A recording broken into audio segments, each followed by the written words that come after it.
Kabar gembira untuk pegawai negeri sipil PNS tanah air terkait pencairan gaji ke-13 yang lebih awal. Jika berkaca dari pencairan tahun sebelumnya, pencairan gaji 13 PNS 2021 lebih awal dan dijadwalkan mulai dikucurkan pada tanggal 1 Juni tahun 2021. Hal ini berdasarkan Peraturan Pemerintah Nomor 63 Tahun 2021, gaji ke-13 tersebut akan disalurkan paling cepat pada Juni mendatang. Hal itu juga ditegaskan oleh PIT Kepala Biro Hukum, Komunikasi dan Informasi Publik Kemenpan RB, Muhammad Aferous. Bulan Juni, idealnya diberikan paling cepat bersamaan dengan pemberian gaji pokok bulan Juni, yaitu tanggal 1 Juni, ujarnya mengutip Kompas.com, Rabu tanggal 19 Mei tahun 2021.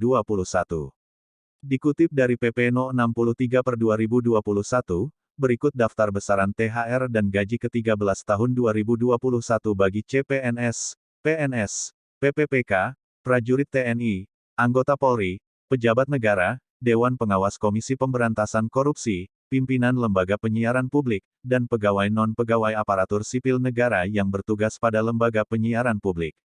1.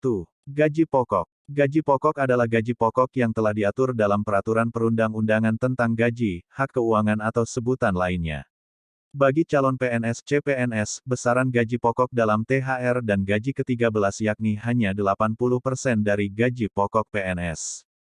2. Tunjangan keluarga. Tunjangan keluarga adalah tunjangan keluarga yang diatur dalam peraturan perundang-undangan tentang gaji, hak keuangan atau sebutan lainnya. 3. Tunjangan pangan dalam bentuk uang. Tunjangan pangan PNS adalah tunjangan yang diberikan kepada PNS dan anggota keluarganya dalam bentuk natura, beras, atau dalam bentuk in-natura, uang sebagaimana diatur dalam peraturan perundang-undangan tentang gaji, hak keuangan atau dengan sebutan lainnya. Tunjangan pangan juga diberikan untuk anggota TNI dan Polri beserta anggota keluarganya. 4. Tunjangan jabatan atau tunjangan umum. Tunjangan jabatan adalah tunjangan jabatan yang diatur dalam peraturan perundang-undangan tentang gaji, hak keuangan atau dengan sebutan lainnya. Tunjangan jabatan meliputi tunjangan jabatan struktural, tunjangan jabatan fungsional, dan tunjangan yang dipersamakan dengan tunjangan jabatan sesuai dengan ketentuan perundang-undangan. Gaji pokok PNS. Gaji pokok PNS berdasarkan Peraturan Pemerintah PP Nomor 15 Tahun 2019, besaran gaji pokok PNS berjenjang sesuai golongan dan lama masa kerja yang dikenal dengan masa kerja golongan MKG. Berikut gaji PNS untuk golongan 1 hingga 4. Hitungan gaji dari yang paling terendah hingga tertinggi disesuaikan berdasarkan masa kerja atau MKG mulai dari kurang dari 1 tahun hingga 27 tahun. Golongan 1, lulusan SD dan SMP. Golongan 1A, Rp1.560.800 sampai Rp2.335.800. Golongan 1B, Rp1.704.500 sampai Rp2.472.900. Golongan 1C, Rp1.776.600 sampai Rp2.577.500. Golongan 1D, Rp1.851.800 sampai Rp2.686.500. Golongan 2, lulusan SMA dan D3. Golongan 2A, Rp2.022.200 sampai Rp3.373.600. Golongan 2B, Rp2.208.400 sampai Rp3.516.300. Golongan 2C, Rp2.301.800 sampai Rp3.665.000. Golongan 2D, Rp2.399.200 sampai Rp3.820.000.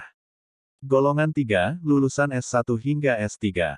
Golongan 3A, Rp2.579.400 sampai Rp4.236.400.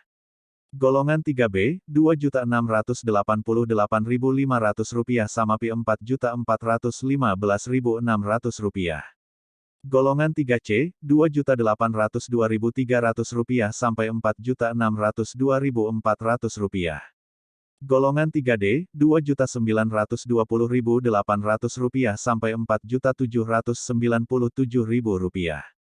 Golongan 4. Golongan 4A, Rp3.044.300 sampai Rp5 juta. Golongan 4B, Rp3.173.100 sampai Rp5.211.500. Golongan 4C, Rp3.307.300 sampai Rp5.431.900. Golongan 4D, Rp3.447.200 sampai Rp5.661.700. Golongan 4E, Rp3.593.100 sampai Rp5.901.200. Menteri Keuangan, Menke, Sri Mulyani Indrawati mengimbau kepada seluruh kementerian, lembaga KL untuk melakukan penghematan belanja dalam tahun anggaran 2021. Adapun penghematan belanja KL tahun anggaran 2021 itu berasal dari alokasi tunjangan, tukin, hari raya THR, dan gaji 13. Hal ini sebagai tindak lanjut dari Peraturan Pemerintah PP Nomor 63 Tahun 2021 dengan besaran yang diatur lebih lanjut oleh otoritas fiskal. Sementara, sumber penghematan belanja berasal dari rupiah murni dan non-rupiah murni, BLU, sepanjang alokasinya diperuntukkan bagi pembayaran komponen tunjangan kerja THR dan gaji ke-13. Keputusan tersebut tertuang dalam Surat Menteri Keuangan Nomor S408, MK, 02/2021.